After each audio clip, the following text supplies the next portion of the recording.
अस्सलाम वालेकुम। किसी भी मुल्क की तरक्की के लिए वह सियासी इस्तेहकाम होना बहुत ज़रूरी है, नागुज़ीर है। आप जितनी international credit rating agencies reports बनाती हैं दुनिया के किसी भी खित्ते के लिए, तो उसके अंदर बाकी economic realities, balance of payment situation, budget deficit, revenue कितना है, एक्सपोर्ट्स कितनी है, सारी चीज़ें वो फैक्टर इन करते हैं। लेकिन दूसरा हिस्सा साथ ही उसके वो जोड़ते हैं कि सियासी इस्तेहकाम इस मुल्क के अंदर आइंदा आने वाले 6 महीने साल के अंदर उसकी आउटलुक क्या है। अगर लगे कि वहाँ पॉलिटिकल सिचुएशन डिटीरिएट हो रही है, क्योस है, तो वो नेगेटिव मार्किंग में आता है और उसके आपकी क्रेडिट रेटिंग पे नेगेटिव असरात मुरतब होते हैं। अगर वो स्टेबल हो या पॉजिटिव हो, मुस्बत हो, आगे से लगता है कि सूरत हाल के अंदर इस्तेहकाम रहेगा, कोई अबतरी नहीं होने वाली, तो आपकी रेटिंग आउटलुक के ऊपर भी वो पॉजिटिवली इम्पैक्ट करता है। पिछले चंद साल पाकिस्तान में, वैसे तो पिछला तवील दहाइयाँ ही पाकिस्तान में ऐसी गुजरती हैं कि 2-3 साल अच्छे गुजरते हैं और फिर 2-3 साल ख़राब, फिर 10 साल वो आ जाते हैं जिसमें मार्शल्लाई दौर आ जाता है। वो कभी भी पाकिस्तान को इस्तेहकाम नहीं दे सका। वो एक डंडे के नीचे लगता ये है कि सारा कुछ ठीक चल रहा है, लेकिन जैसे ही वो डंडा हटता है तो नीचे से अफरा तफरी, क्योस, कोई इलाकाई खलफशार, बदअमनी, अभी आपको बलूचिस्तान की सूरत हाल नज़र आ रही है, कभी आपको मसल्ला जत्थे उभरते हुए नज़र आएंगे, तो कोई ना कोई ऐसी सूरत हाल निकल आती है आपके उस 10 साल दौर के मार्शल्ला के बाद कि आप 25, 30, 40 साल मुल्क को पीछे उठा फेंकते हैं। तो मार्शल्ला इज़ नॉट एन ऑप्शन। आपको मुंतखब हुकूमत चाहिए, लेकिन स्टेबल गवर्नमेंट चाहिए, इस्तेहकाम के साथ जो मुल्क आगे बढ़े। तब्दीलियाँ भी होती हैं। जापान में साल में 2-2 दफ़ा भी वज़ीर-ए-आज़म बदल जाते हैं, लेकिन वहाँ पॉलिटिकल क्योस नहीं पैदा होता। वहाँ एक निज़ाम है, चलता है। जो वज़ीर-ए-आज़म की मेजॉरिटी ख़त्म होती है वो छोड़ देता है, नया आ जाता है। लेकिन पाकिस्तान में कुछ ना कुछ हो जाता है 2 मौके के ऊपर। एक तो साल 2 साल के बाद जब नया DGSI की तैनाती हो, उस वक्त कुछ हो जाता है। अभी हमारे यहाँ लास्ट टाइम जनरल फैज़ की तैनाती के ऊपर जो एक फार्मूला चल रहा था सेम पेज का, इमरान खान, जनरल बाजवा और जनरल फैज़ का, वो ऐसा सेम पेज फटा कि उसके बाद पाकिस्तान में बहुत कुछ हो गया, वज़ीर-ए-आज़म की भी छुट्टी हो गई और एक नए आर्मी चीफ़ की तैनाती के करीब कुछ ऐसा क्योस पैदा होता है कि उस वक्त भी मुल्क के अंदर सूरत हाल बेहतर नहीं रहती। पाकिस्तान तहरीक इंसाफ के साथ जो कुछ अभी हो रहा है, माजी में ये PMLN और पाकिस्तान पीपल्स पार्टी अपने अपने वक्तों में भुगत चुके हैं। एक वक्त में 18-19 सीटें रह गई थी पीपल्स पार्टी की और ऐसी ही सूरत हाल एक दफ़ा PMLN भी भुगती है। लेकिन क्या ये ज़रूरी है कि हम इसी दौर को प्रोलॉन्ग करते रहें जो पिछले 3 साल से पाकिस्तान में चल रहा है, या इसको बेहतर अंदाज में Charter of Democracy Peoples Party और नून लीग ने किया था माजी की गलतियों से सीखते हुए मुल्क को बेहतर तरीके से आगे बढ़ाने के लिए? क्या आज वो political leadership across the party line इस तरह की अंडरस्टैंडिंग डेवलप कर सकती है कि हम अपनी गलतियों का इतराफ़ करें? 9 मई भी गलत हुआ था, दुरुस्त नहीं था, जैसे सुप्रीम कोर्ट में हमला कभी दुरुस्त नहीं था। इसी तरीके की बातें आपस में बैठ के करें खुलेआम। और जो फ़ौजी मार्शल्ला लगते थे वो भी गलत थे, दुरुस्त नहीं थे। जो सुप्रीम कोर्ट उनको मोहर लगा के अप्रूवल देती थी कि 3 साल आइन में तरमीम कर लो, वो भी गलत थी। सब ने अपनी अपनी गलतियाँ की हुई हैं। तो आइंदा के लिए पाकिस्तान को बेहतर तरीके से कैसे आगे बढ़ाना है, कोई उसका रास्ता निकाल लें। ये कहने को बहुत अच्छा लगता है, करना तकरीबन अभी फ़िलहाल तो पाकिस्तान में नामुमकिन नज़र आता है। बैरिस्टर गौहर ने एक बयान दिया है, वो बयान आपको दिखाते हैं और उसके बाद अपने मेहमानों से पूछेंगे कि क्या कोई रास्ता है पाकिस्तान के पास या अभी फ़िलहाल तमाम दरवाजे बंद हैं। दिखाइएगा। मुल्क की सूरत हाल इस वक्त बहुत गंभीर है। सियासी कशमकश अभी तक ख़त्म नहीं हुई है। इस तरह जो पोलराइजेशन है वो रोज़ बरोज़ बढ़ रही है। मैंने हमेशा से कहा है कि मुफाहिमत होनी चाहिए, कोई बात आगे बढ़नी चाहिए, लेकिन जिस तरीके से हम कोशिश करते हैं कि चीज़ें कूल डाउन हो जाए, कोई कोशिश कर रहा है कि ये ही बरकरार रहे, इसमें तफश आ जाए, इसमें ज़्यादती आ जाए, इसमें मज़ीद तनाव आ जाए। हमारे पास स्टूडियोज़ में है बिलाल अहमद महबूब साहब, सरबराह हैं पिलडेट के। बिलाल साहब बहुत शुक्रिया आप हमें ज्वाइन कर रहे हैं। डॉक्टर तारिक फजल चौधरी वफाकी वज़ीर पार्लिमानी अमूर हमारे साथ होंगे। इसके अलावा शेर अफजल मरवत साहब सीनियर सियासी रहनुमा हैं PTI से, इनका कितना ताल्लुक़ है ये अपने अल्फाज में खुद ही वज़ाहत कर देंगे, वो भी हमारे साथ हैं प्रोग्राम में। सबको खुशामदीद कहता हूँ। बिलाल साहब आपसे स्टार्ट करते हैं। क्या कोई मुफाहमत का रास्ता अभी खुला है या फ़िलहाल ये 10 साल की सज़ाओं का देख के तो लगता है कि तमाम दरवाजे खिड़कियाँ फ़िलहाल बंद हो गए? बहुत शुक्रिया मलिक साहब। देखेंगे तो सज़ाएँ तो अभी रिसेंटली अवार्ड होनी शुरू हुई हैं। बड़ी देर तक सूरत हाल ऐसी थी कि जिससे PTI अगर चाहती तो फ़ायदा उठा सकती थी और बार बार लोग उनको अनसोलिसिटेड मशवरे भी दे रहे थे कि आप ये मुज़ाकरात की कोई रास्ता निकालें, कोई डायलॉग की बात करें। लेकिन अनफॉर्चुनेटली एक आध दफ़ा शुरू भी हुआ और फिर वो बिल्कुल अनसेरेमोनियसली बंद हो गया। तो इसके बावजूद कि अब ये सज़ाएँ हो गई है, मेरे ख्याल अर्जेंसी इससे पैदा होती है और रास्ते तो खुले हुए हैं। मैं नहीं समझता कि रास्ते बंद हैं, लेकिन क्या पीटीआई के अंदर कोई उसके अंदर ये जज्बा मौजूद है कि वो डायलॉग में जाए? और फिर डायलॉग, आपको पता है, ऐसा तो नहीं होता कि एक दिन आप जाएं और दूसरे दिन को फैसला हो जाए। उसको आप बड़े सब्र आज़मा तरीके से उनको निगोशिएट करना पड़ता है, और फिर कभी कुछ लेना पड़ता है, कुछ देना पड़ता है, और फिर फैसला होता है। तो इस किस्म का ज़ौक़ और इस किस्म की सलाहियत रखने वाले लोग मौजूद हैं पीटीआई में, उनकी बहुत कमी है। और जो हैं भी सही, मसलन में अभी आपने सुनवाया बैरिस्टर साहब का बयान, बैरिस्टर गौर साहब का बयान, ये सेन वॉइस है मेरे ख्याल में पीटीआई में। लेकिन सवाल ये पैदा होता है कि इस सेन वॉइस की सपोर्ट कितनी है? ख़ुद बानी पीटीआई इमरान खान साहब इसको कितना सपोर्ट करते हैं? हमने ये देखा है कि सलमान अकबर राजा साहब बहुत काबिल आदमी है, लेकिन उनको भी जब उन्होंने थोड़ा सा अपनी असर्ट करने की कोशिश की, बल्कि असर्ट भी क्या किया, उन्होंने एक दिए हुए इख्तियार को इस्तेमाल किया, तो उनको भी रेजिग्नेशन तक नौबत पहुंचा दी गई। तो इनको किस हद तक बर्दाश्त किया जाएगा, ये देखने वाली बात है। लेकिन दरवाजे खुले हैं, हमेशा खुले रहते हैं सियासत में, और ये अब आपकी सलाहियत पे डिपेंड करता है कि आप उससे कितना फ़ायदा उठा पाते हैं। बिल्कुल सही।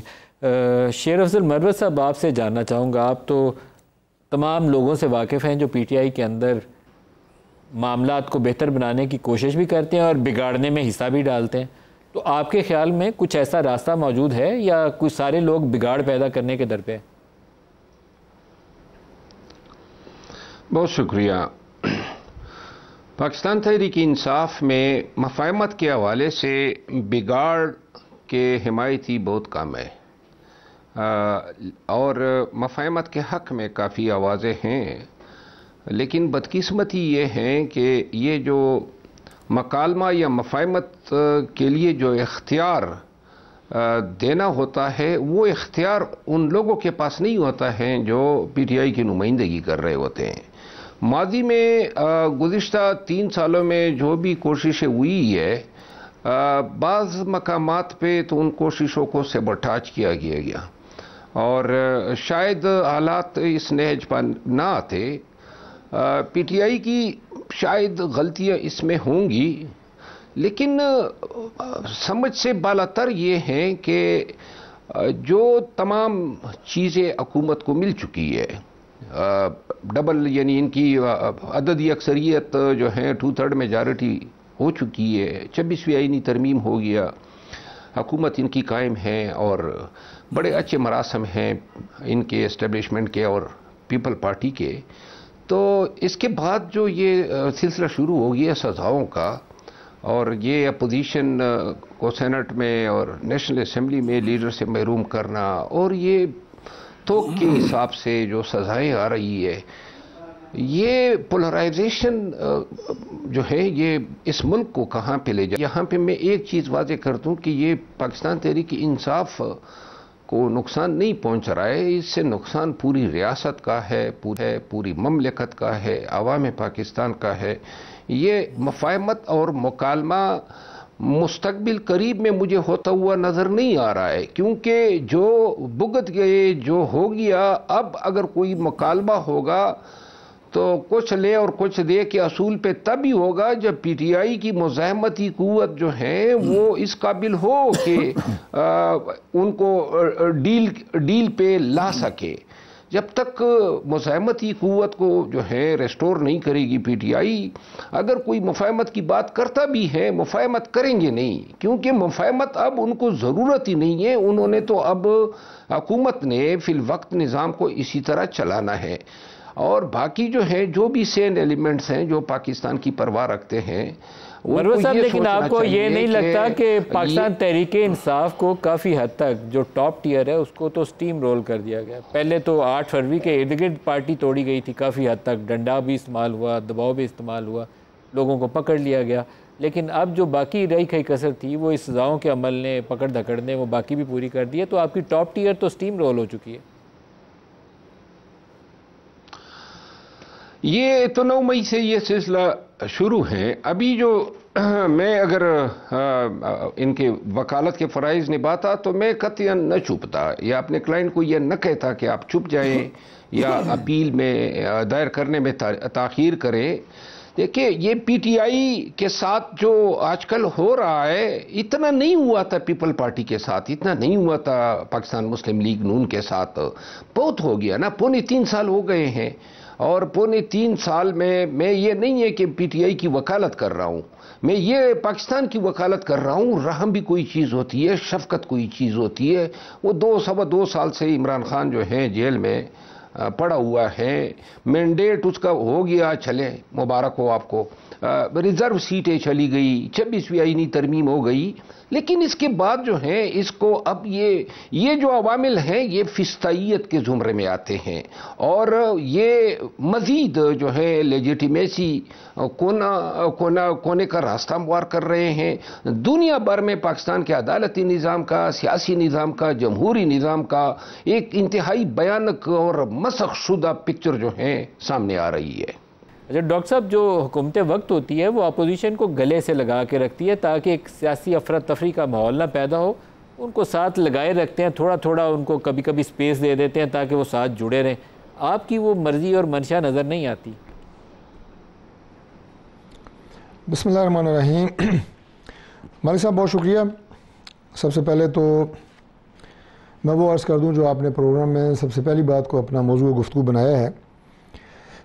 देखिए, गुजारिश यह है कि सियासी जमातें जब तक सियासी अंदाज से आगे बढ़ती रहें, उनके लिए हमेशा सियासत में स्पेस भी मौजूद रहती है, चाहे वो कोई भी दौर हो, और वो पॉलिटिकली सर्वाइव भी करती रहती हैं। उनके वर्कर, साथी, पार्लियामेंटेरियंस वो सर्वाइव करते रहते हैं। मुश्किल दौर हमने भी बेशुमार देखे हैं। मियां नवाज शरीफ साहब के अदवार में आप दोहराऊँगा नहीं, अक्सर प्रोग्रामों में हम करते रहते हैं। मुश्किल तरीन दौर थे, जनरल मुशर्रफ का दौर था।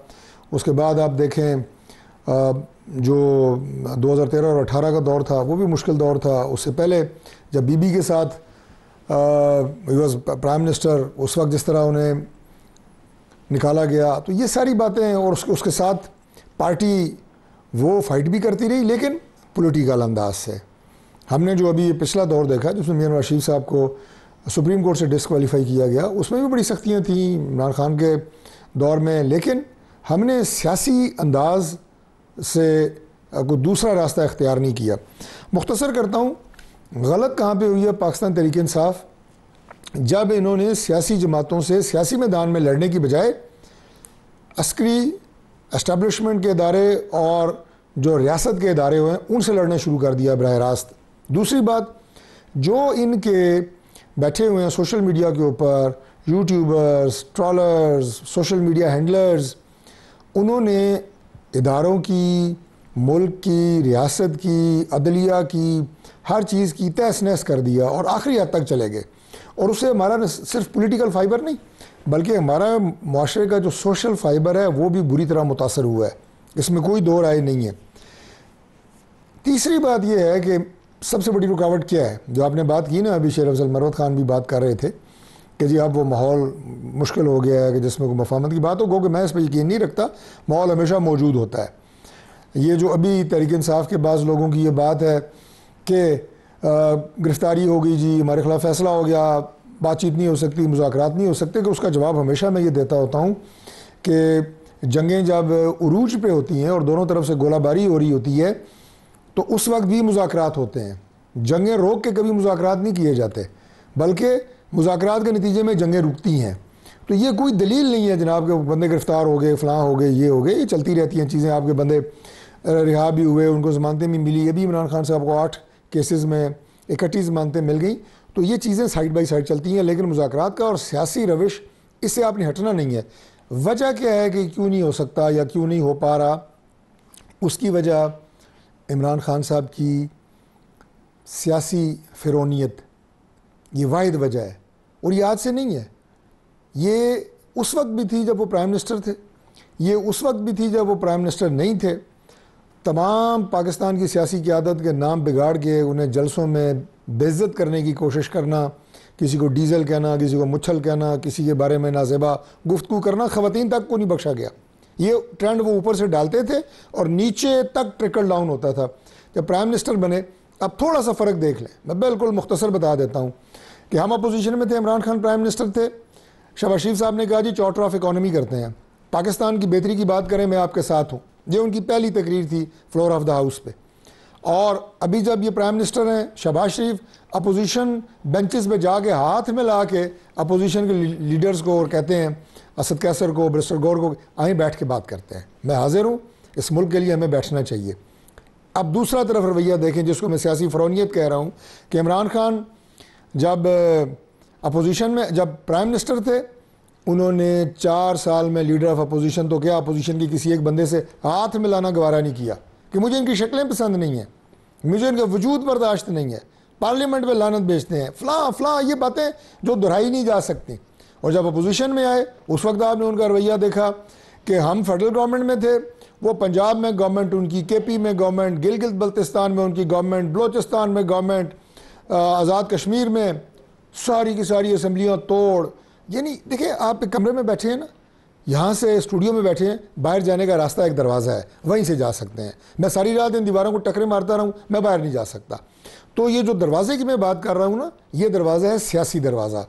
और ये मौका कोई एक दफ़ा नहीं इनके पास आया, अभी ये जो सारी दौर अभी चल रहा है जिसकी आप बात कर रहे हैं, इसमें 2 मौके ऐसे थे कि जिन पे बराह रास्त बातचीत हो सकती थी। अभी 24 और नवंबर, उसके बाद 26 नवंबर, उससे पहले सितंबर में बिल्कुल उनसे बातचीत हुई, बिल वास्ता बिला वास्ता। मैं खुल के बता देता हूँ, डायरेक्टली इनडायरेक्टली अप्रोच किया गया कि खुदा के लिए इस मुल्क और सिस्टम को चलने के लिए आप अपना एक किरदार अदा करें, आपको पॉलिटिकल स्पेस भी मुहैया होगी, सब कुछ मुहैया होगा। ये मुल्क हम सब का है, किसी का ये नहीं है कि कोई अजारादारी है, लेकिन उसे भी कमाल हकारत से ठुकराया गया और उसी सियासी फ़रौनियत का मुजाहरा किया गया जो अभी तक जारी है। मैं समझता हूँ कि अगर सियासी अंदाज से आज भी तहरीक इंसाफ फैसले करेगी तो स्पेस भी होगी, सियासत भी होगी, मुल्क बेहतर अंदाज से आगे चलेगा।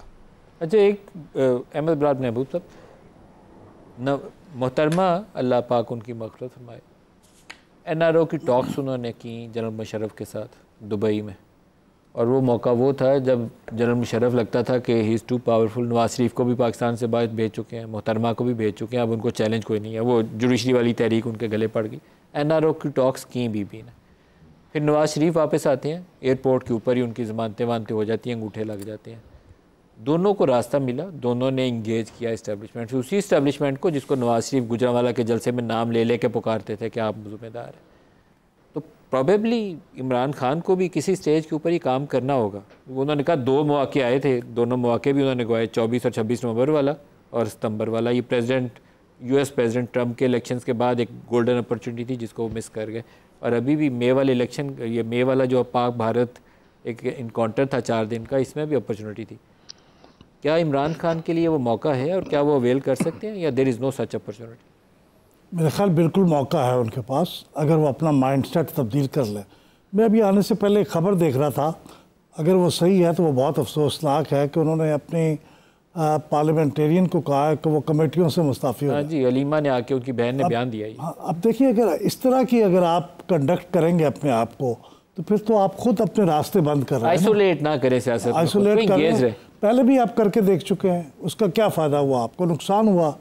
तमाम लीडरों ने, मैं समझता हूँ कि अब वो तो खुद जेल के अंदर है, उनकी एक्सेस भी महदूद है, उनकी पब्लिक के साथ इंटरेक्शन भी महदूद है।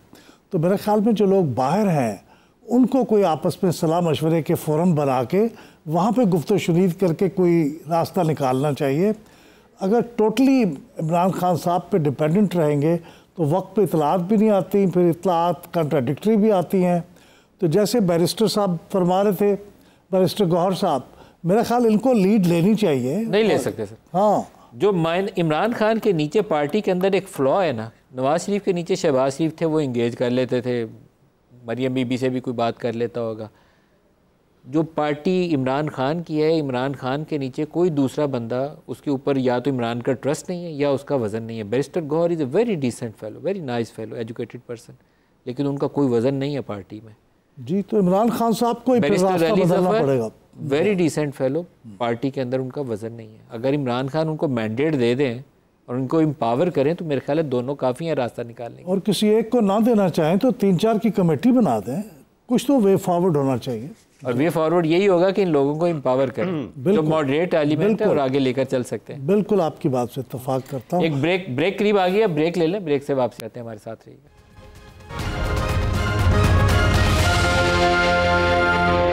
शेर अफजल मरवत साहब, 2-3 मौके, अभी 2 मौक़ों का जिक्र डॉक्टर तारिक फजल ने भी किया कि ऐसे थे कि इमरान खान से बातचीत करके रास्ता निकालने की काफ़ी उम्मीद पैदा हुई लेकिन उम्मीद आगे आई नहीं।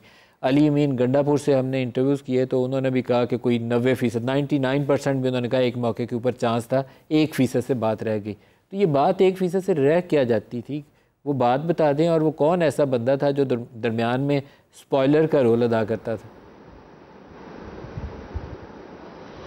अली अमीन खान जिस वाक़े का जिक्र कर रहे हैं, मैं भी इसका शाहिद हूँ। 24 नवंबर और 25 नवंबर को मुज़ाकरात हो रहे थे और उस वक़्त ये कहा गया कि जी अगर संगजानी पे जो है पड़ाव डाल दिया जाए और इस्लामाबाद ना आया जाए तो 4-5 दिन के बाद जो है हम सबील निकाल लेंगे खान साहब की रिहाई का। ये बाकी एक बड़ी अच्छी ऑफ़र थी लेकिन हमने उस वक़्त इससे फ़ायदा नहीं उठाया। ये जो अभी बातें हुई, यही मेरा मौक़िफ़ है कि खान साहब अंदर हैं, वहाँ कम और मखसूस और मुतासब आरा उनके पास जाती हैं। जिस चीज़ ने सबसे ज़्यादा PTI को नुकसान पहुँचाया है वो है कुसर पुसर, जो उनके खानों में की जाती हैं वही फैसले बन के आ जाते हैं और 2 दिन होते हैं, तीसरे दिन कोई और फैसला बन जाता है, कोई और जो है।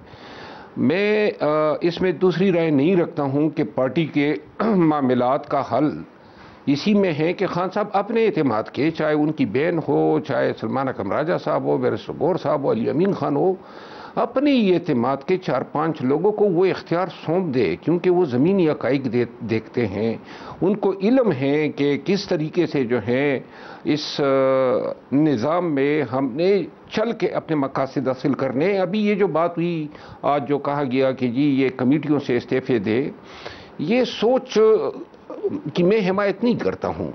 उस दिन कहा गया पार्लियामेंट के जी ज़िमनी इलेक्शन का बाइकाट कर ले। देखिए इनसे हम, अगर हम यही हमारा हल है तो एक वक्त पे तो आप कहेंगे कि जी पार्लियामान से निकल जाएं। हम तो बहुत सारी चीज़ों से निकल चुके हैं। मेरा ख्याल ये है कि इस चीज़ का एहसास करना होगा।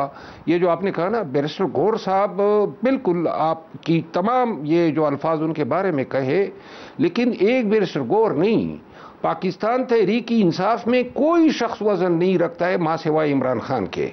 और इमरान खान साहब से जो फैसले करवाए जाते हैं वो बदनीयती पर मबनी होते हैं। उसमें ये सोच नहीं होती है कि मुल्क का भला हो, पार्टी का भला हो, खान का भला हो। उसमें सोच कर फरमा होती है महदूद अहदाफ के, अपने ज़ाती पसंद नापसंद के। सर स्पॉयलर्स कौन है, को उठाना है। मरवत साहब, वो स्पॉयलर्स कौन है? स्पॉयलर्स कौन है जो इमरान को अपने मकासद के लिए इस्तेमाल करते हैं?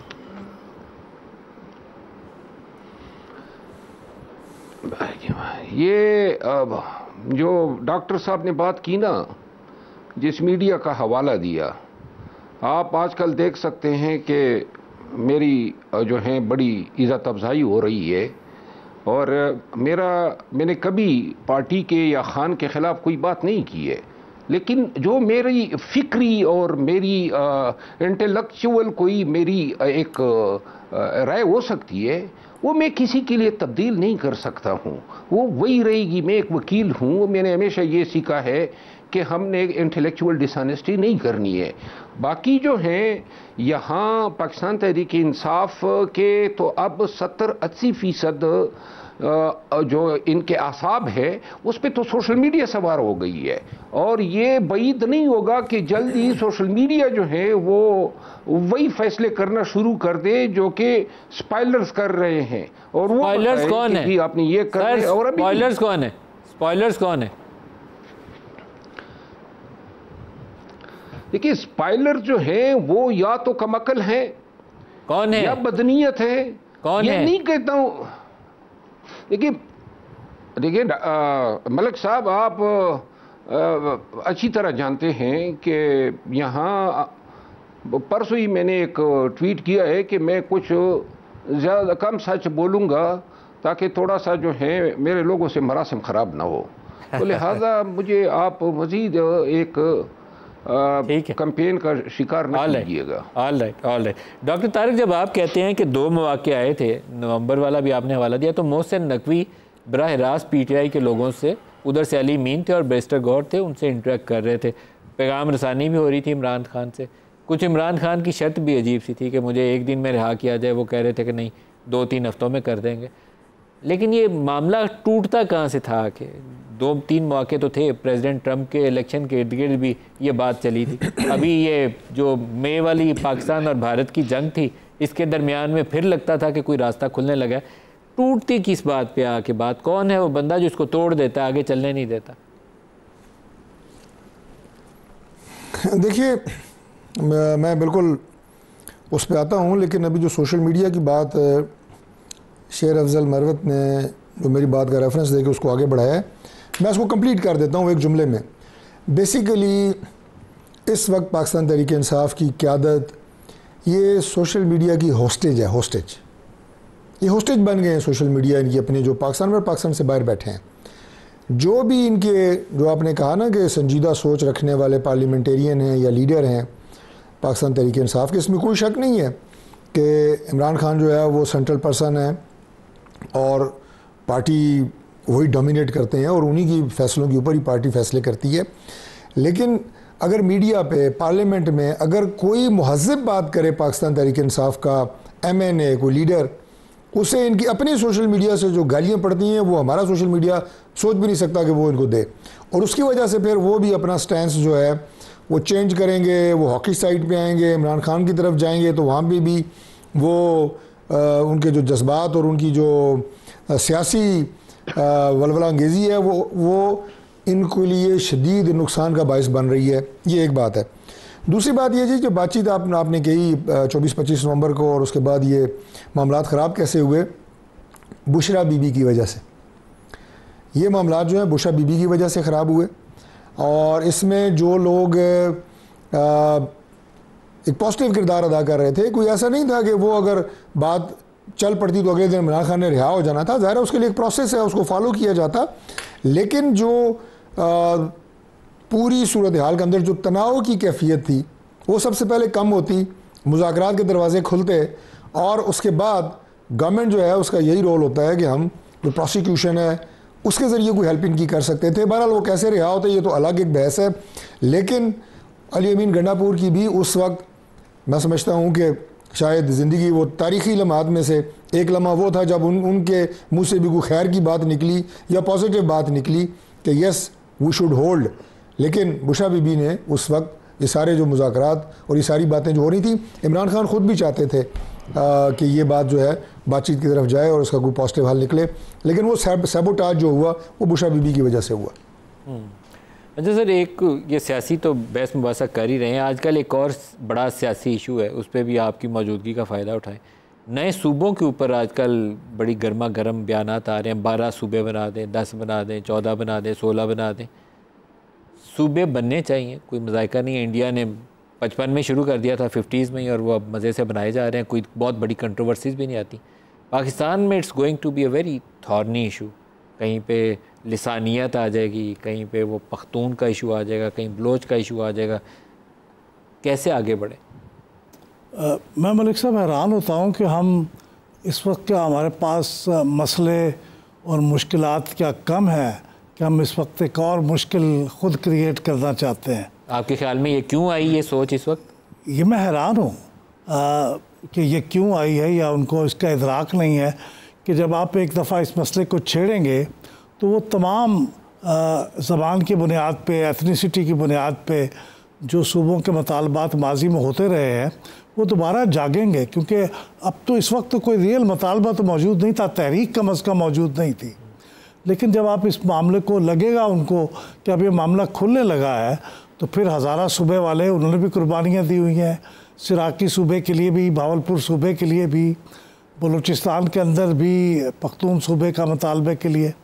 तो एक ये सारे मुतालबात उठ खड़े होंगे और एक डिस्ट्रप्शन का माहौल पैदा होगा। मुझे खौफ ये है, इसकी कोई ज़रूरत नहीं थी और वैसे भी ज़रूरत नहीं है।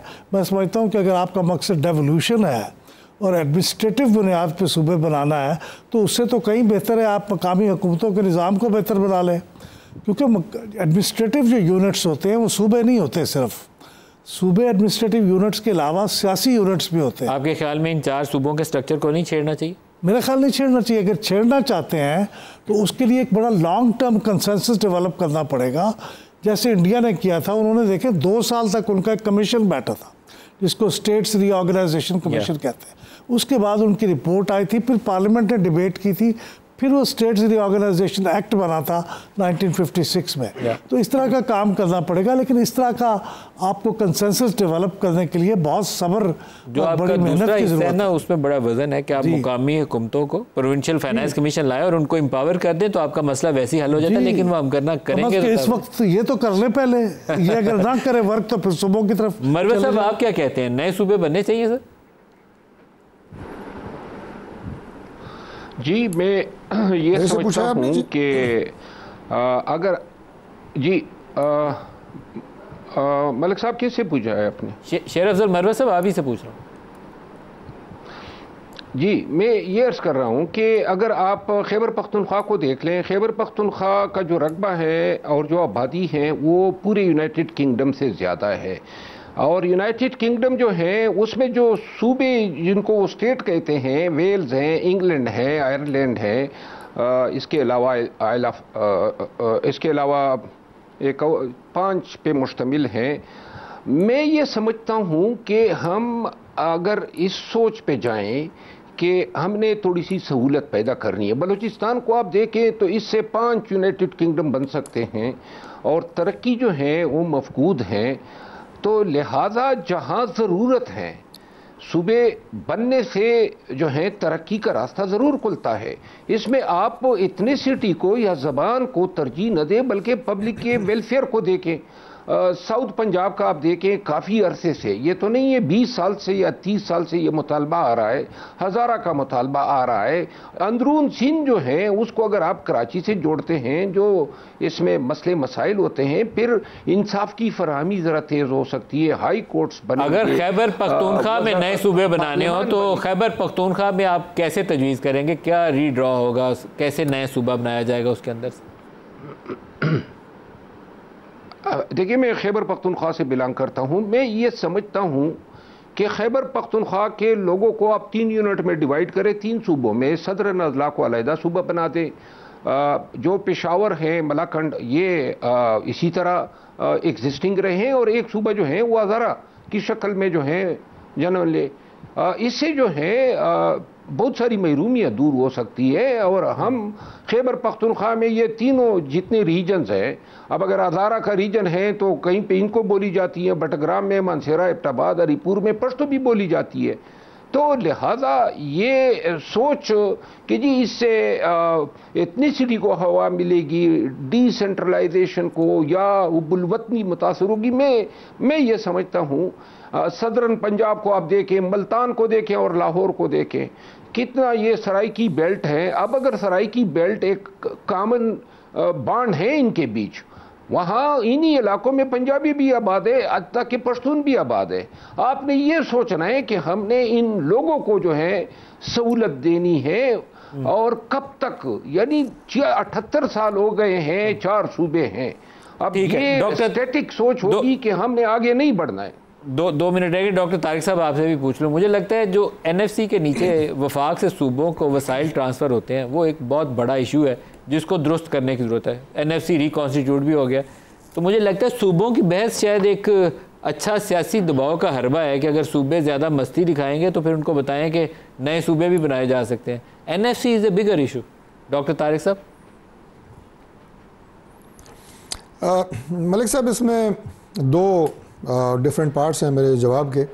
एक तो ज़ाहिर है गवर्नमेंट की तरफ से जो मैं पहले वो वर्जन दूंगा, क्योंकि मेरी अपनी ज़ाती राय को ये ना समझा जाए कि अभी हम कुछ नए सूबे बनाने जा रहे हैं। अभी ऐसी कोई बहस गवर्नमेंट कॉरिडोर्स में या हमारे इत्तेहादियों में नहीं है कि नए सूबे बनाए जाएं। अगर कोई ये बहस होगी तो तमाम हमारे जो एलाइज़ हैं, पार्टनर्स हैं, सियासी जमातें हमारे साथ इत्तेहाद में हैं, उन्हें कॉन्फिडेंस में लेके और अपोजिशन को भी कॉन्फिडेंस में लेके इस पे बहस का आगाज़ होगा, जो कि अभी तक नहीं हुआ। ये तो है एक बात। दूसरी बात ये जो एकेडमिक डिबेट अभी हुई है, वो जवाब मैं बिलाल साहब की और शेर अफजल मरवत साहब की गुफ्तगू के बीच में इसमें निकालूंगा। उन्होंने जो बात की बिलाल साहब ने, वो अपनी जगह पे बिल्कुल मुसल्लम बात है कि इस वक्त जो कैफियत है मुल्क में, हम थोड़ा ताख़ीर हो कर चुके हैं। अगर हमने सूबे बनाने थे, अब थोड़ी सी जो पोलराइजेशन है, इसमें कंसेंसस का माहौल पैदा करने के लिए मज़ीद मेहनत की ज़रूरत है, जो कि ज़रूरी है सूबे बनने के लिए। और एडमिनिस्ट्रेटिव बुनियादों के ऊपर अगर पाकिस्तान में सूबे बनते हैं तो उससे फ़ायदा हो सकता है, मेरा ख्याल नुकसान नहीं होगा। लेकिन जो इशूज़ इस वक्त चल रहे हैं, again I will close with these remarks, उसमें बहुत मुहतात रहने की ज़रूरत है। आगे बहुत ज़्यादा आप ये कहें कि हम एक बड़ी थिन लाइन के ऊपर चल रहे हैं, और इसकी जो अभी जो बुनियानुल मरसूस है वो तो ख़त्म हो चुका है, लेकिन मार्का हक अभी जारी है। इंडिया के बयानात, उनमें तुंदो तेज़ी वो देखें। अगर कल दोबारा कोई ऐसा चैलेंज पेश आया जैसे इससे पहले आया, बुनियानुल मरसूस में अल्लाह ने आपको इज़्ज़त और कामयाबी दी, उसकी बुनियादी वजह ये भी थी कि कौम आपकी ऐसे थी, बंद मुट्ठी की तरह थी।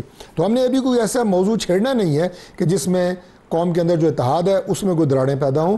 तो इस सारे मंजरनामे के साथ ही इस पर आगे बढ़ा जा सकता है। डॉक्टर तारिक फजल चौधरी साहब, शेर साहब और अहमद बिलाल महबूब साहब, आप सबका बहुत शुक्रिया। आज के लिए इतना ही, इजाज़त दीजिए। अल्लाह।